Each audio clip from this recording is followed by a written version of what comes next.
ta série préférée.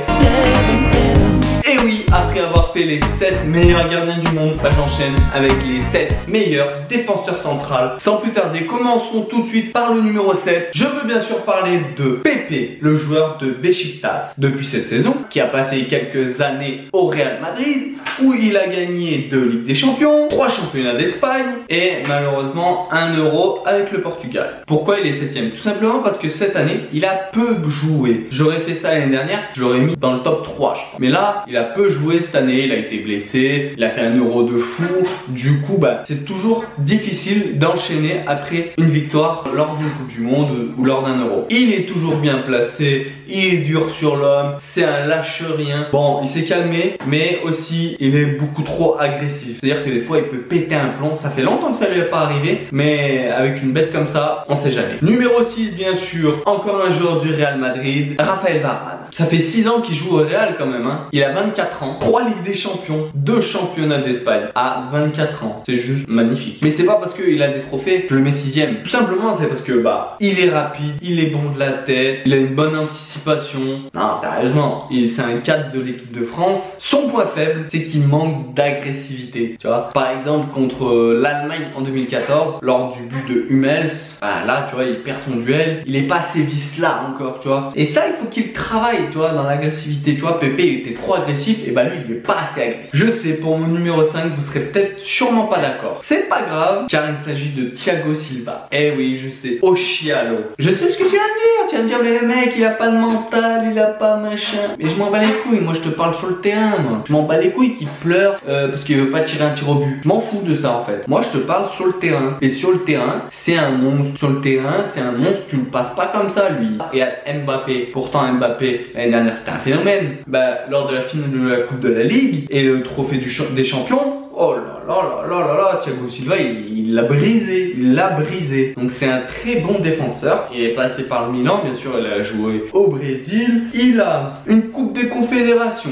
4 championnats de France, 1 championnat d'Italie quand même, avec le Milan. Et il marque toujours à peu près 5 buts par saison, tu vois. C'est un défenseur qui marque des buts quand même. Après, je suis d'accord, il n'a pas l'âme d'un capitaine. Là, ok, moi, si je suis entraîneur, je retire son brassard. Mais sur le terrain, si tu juges le joueur, son style de jeu, il est monstrueux. Le numéro 4, il a fait sensation cet été. Je vais bien sûr parler de Bonucci qui est passé de la Juve au Milan à la surprise générale. Mais je me suis dit, Bonucci s'il part, bah ouais, il va partir à Chelsea, il va rejoindre Conte, tu sais. Mais au Milan, bon, Milan ils se sont fait une équipe pas mal cette année. En même temps, je peux le comprendre. Il a voulu rester en Italie car son fils est malade et pour pas trop le perturber, bah il a préféré rester en Italie. Qui peut se comprendre. Et en parlant de ses fils, c'est très surprenant parce qu'il y en a un qui est supporter de la Juve et un qui est supporter du Torino. C'est un truc de fou quand même. Et maintenant qu'il joue au Milan, comment il va faire? Au niveau du palmarès, il a 6 championnats d'Italie et il est finaliste d'1 Euro et de 2 Ligues des Champions. Ouais, il est pas trop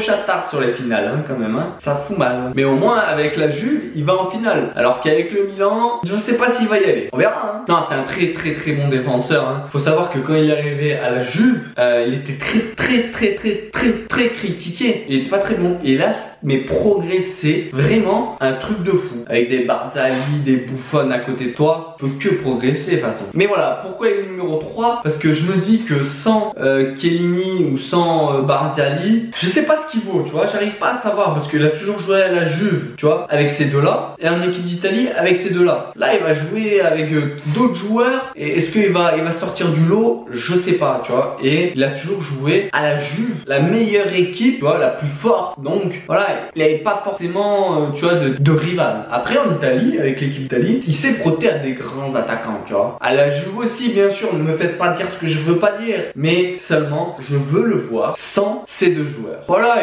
il a un bon placement, il est pas très rapide, mais il a un bon sens de l'anticipation. Quand il marque là, il fait sa tête comme ça, c'est pas mal, franchement, ça fait rire. Et allez, passons tout de suite au podium. Classé numéro 3, je vais bien sûr parler de Hummels, le joueur du Bayern de Munich passé passé par Dortmund. Je te fais vite fait son palmarès, hein. Champion du monde, 3 fois champion d'Allemagne. 1m91 pour 88 kg. Pour te dire que c'est un beau bébé, quoi. Voilà, Hummels, c'est la puissance. Il est complet. Tu vois, il est bon de la tête, un bon sens d'anticipation, un bon placement. Il va pas très vite, mais il est toujours bien placé. Et puis physiquement, tu le bouges pas, quoi, tu vois. Et pour la deuxième place, ben, son compère, tout simplement, Boateng. Ouais, tout simplement, Boateng. Il est numéro 2. C'est tout à fait normal. Il est énorme. Alors oui, je sais, tu vas me parler de la fois où il s'est fait violer par Messi. Ok, un point pour toi. Mais sinon, tu l'as déjà vu se faire violer par quelqu'un d'autre? Et c'est quand même Messi en face. Tu vois ce que je veux dire? 28 ans, 5 championnats et une Ligue des Champions. Titulaire avec l'équipe d'Allemagne depuis pas mal de temps maintenant, il est indiscutable. Et indiscutable, alors lui, il n'y a même pas débat. Je dis son nom, après j'arrête la vidéo, ça suffit. Tu vois, j'ai pas besoin d'expliquer. C'est juste logique. Tu le sais de qui je veux parler. Je veux bien sûr parler de Sergio Ramos. Mais oui, Sergio Ramos, le joueur du Real Madrid. Encore un. Sur les 7, il y en a quand même 3. Hein. Pour te dire qu'ils ont une bonne défense. 31 ans. C'est un truc qui m'a choqué. 143 sélections. C'est énorme. Ça fait 12 ans qu'il est en sélection espagnole. C'est un truc de fou pour un défenseur central. Et il a que 31 ans. Là, il a encore 2 ou 3 ans devant lui. Et au niveau du palmarès, alors là, une Coupe du Monde, 2 championnats d'Europe, 3 C1, 4 championnats d'Espagne. Et puis surtout, ce qui fait la différence avec les autres, c'est qu'il est buteur aussi. Et des buts très importants. Tu sais très bien.